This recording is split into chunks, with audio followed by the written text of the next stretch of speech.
Shalom all, this is Mike Truthman, www.utom.org, along with David Ben Shul and along with John, or Kit Cotton as you would know him on Facebook. Just here to share a little bit of truth as far as establishing a Hebrew Torah observant home. And that is our goal at UTOM, is to train people where they're at to live a Torah lifestyle, free from religious and that kind of overtone to where you have to do this, because we feel that the Torah is a constitution and it should be applied to where you're at, into the situation you're at. In other words, we can't put an umbrella and say all must, because we're all in different situations, and there has to be a start, and that's a good thing as far as the soul of finding its place to live where it should be living and doing what it should be doing. There has to be a growing process, and that's why we don't condemn people one commandment at a time, to grow, to do something more you didn't do last week or the month before, to grow. And that's what we're at UTOM are about. This is what my channel will be about now. I will not be doing videos. I do still consider myself an Ebionite, but more of a Hebrew, because Ebionite has so much negative connotation as far as Christianity and stuff. And not getting tied up in that. I just want to be tied up into Torah living. Really no label with whatsoever. But today I'm going to go over a little checklist that I encourage you to write down, to watch this video again, not because of myself, but because of the things that I'm going to be sharing that are very important to you and your home, to establish a home of peace. And brother, if you don't have a home of peace, you don't have a home at all. If you don't have a place where you can come home and relax and let your soul free, and just to be free from worried about this, worried about that, you don't have a home at all. And the thing is, without peace, you don't have anything. So the first thing with Torah observance is developing a home. And even if you're in a bad situation, a bad relationship, where maybe you live with a non-believer or someone y'all just fight all the time, you've got to have that place within your home somewhere, sometime during the day, that you can get alone with God and just have that peace. Got to, guys. And that's how important it is. The first thing is place a mezuzah on the door to remind all that this is a godly home. Jew or non-Jew is going to walk in, they're going to see something. A non-Jew is going to ask, what is this on the door? And it's going to open up great conversation. If it's a Jew or a Hebrew who's not observant, it's going to give them a great opportunity to ask you questions and to learn. So the mezuzah is very important. Plus, in the Shema, it talks about the mezuzah. Now, whatever, put a mezuzah on your home. It's going to open up conversation. 2, fill your home with Torah books, a library of religious material.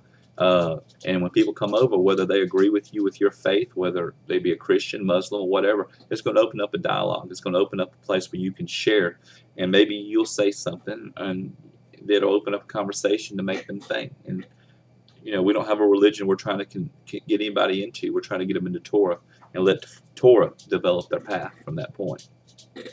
Have a kosher kitchen. Very important that your kitchen is set apart from other people's homes. No pork, no shellfish, none of these things. And we at UTOM do take up on some of the rabbinical also as fences around to guard the other ones. So, the family also recognizes that our kitchen is not like every other kitchen, that our kitchen is a set-apart kitchen. And that way any Hebrew or Jew, if you have a correct kosher kitchen, can come over and eat without any reservation. They know, they can trust. And of course, when you get into some rabbinical, the standards get way up there, and we won't get into that. That's a teaching within itself. But the basic kosher kitchen is very important. That way anybody can come over to my house, Jew or non-Jew, and they're eating kosher or eating in a kosher standard. That's very important. Charity boxes.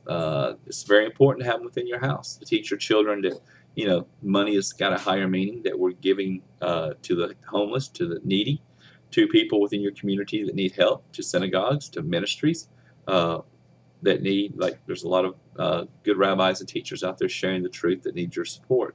There's classes out there you need to be taking, and these charity boxes show your children there's a higher purpose to money, more than just making and spending for me, and our needs. It's more of spiritual implication, teaching on the way on that. Shabbos candles, very important. And matter of fact, in the Talmud, there's some situations that talk about how the lighting of the candles, if it comes to having if you don't have a lot of money, if you only have enough money to either buy 1, candles, wine, or Hanukkah candles if it falls on the same time. The rabbis tell you to get the candles because candles show and direct peace into this world. And there's a lot of different meaning of the candles than the obvious. And one illustration I'll use is the candles are mostly lit by women, but it's not. Men can light them too. But when a woman is single, she lights one. When she's married, she lights two. And as we learned last night in some Orthodox circles, they also light a candle for each person in the family. And what the rabbi was telling us was the reason why this is important, because that kid or that child has dialed. When they see that candle, it brings them into unity of what's going on. And they see that candle lit, and they see how much light is on that table. And it illustrates of how much light within us, how much we can do to this dark world. Teaching on the way on that too. Celebrate Shabbos meals. One time a week. Families are so scattered, they're pulled about. Mom's got to work, PTA, blah blah blah. One time a week we're sitting down. Now we do it more, but on that one time a week we're gonna sit down at the table. We're gonna look at each other with no cell phones, no gossip. We're gonna have fun. We do play around at our table because I'm a child. But anyway, we're gonna sit around and we're gonna have fun at our table, and we're gonna have a family time. Of nothing else, blocking out everything but fun, Shabbos, and God. That's it. It's very important, guys, to bring peace into your home.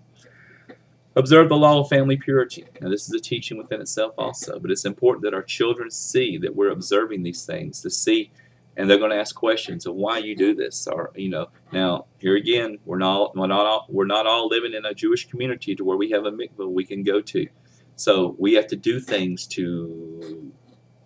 in our community. We have to do things that show separation, to obey the Torah. So there's things you can do, and there's things that we need to discuss even at Utah about how to handle these family purity issues outside of the community where you don't have a mikvah, but you do have streams, living water everywhere. So invite guests into your home to share the warmth with each other. And that's the whole key. That's the reason why, and I know a lot of my Jewish brethren will disagree with me, but we have a goal. We have an obligation to share this Torah to Jew and non-Jew. And I know it's easier to say that we don't. It takes responsibility off of us. But if we want to see redemption, if we want to see the age of peace come, we better get this word out. And I agree with what the Rebbe said. The Rebbe said the reason why we were sent out into the world was to bring the truth of Torah to the world. And this is an opportunity for you to invite people into your home. Invite your friends, invite co-workers, invite people to come over and just talk Torah. That's all you have to do. And I will say at Utah, this is one of the goals that we're praying on, is each one of the rabbis or members would open up their home to have a shalom home on Shabbos, maybe, on during the holidays, to have people over to teach and actually do the things the Torah commands us, and to build a community within your neighborhood. Very important. Have classes, have charitable events within your home. Yes, in your home. If your neighbor burns their house down, it's time to raise some money. In your home, open it up to bring people, come in, sell something. Have meetings. If you have social issues within your community, have meetings. Open up your home. This is your home. It's more than just a place that you sleep and watch TV. It's a center of worship. Basically, guys, your home is a synagogue. It don't replace the synagogues. But if you don't live near a synagogue, this is your synagogue, and it needs to be treated as a synagogue. The last one is teach your children, your spouses, people that come into your life, the reason why they're here. Explain to them why the soul is here, what we're longing to do of creation and fixing this world, and to bring about correction, to bring about a place where God himself, he created this lower parts. He created us. He wants to dwell here, but he can't because of the condition of this world. And it's time that we live the life, we live the Torah. You notice that in the wilderness and stuff, when the Israelites did what they were supposed to, God dwelled with them in the tabernacle and one time in the temple. Well, this was not just a one-time. I don't believe in dispensation that was a one-time thing. I believe he, in some form, it may not be the same form he did in the wilderness, but this is what he wants to do now. He wants to visit and live amongst his people.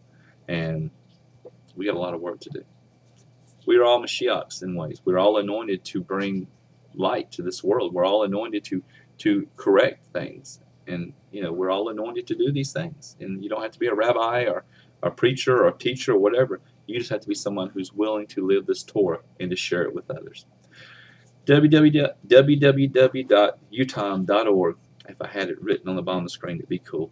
But I encourage everyone to go.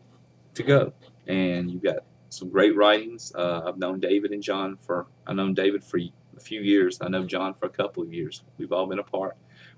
Great people, great men of God. I'm more of the public person. I try to advertise and get us involved in things. But I'm gonna start doing my part in helping these guys get this message of the Torah and the teaching on this too. But shalom, shalom, blessings on all, and have a great day.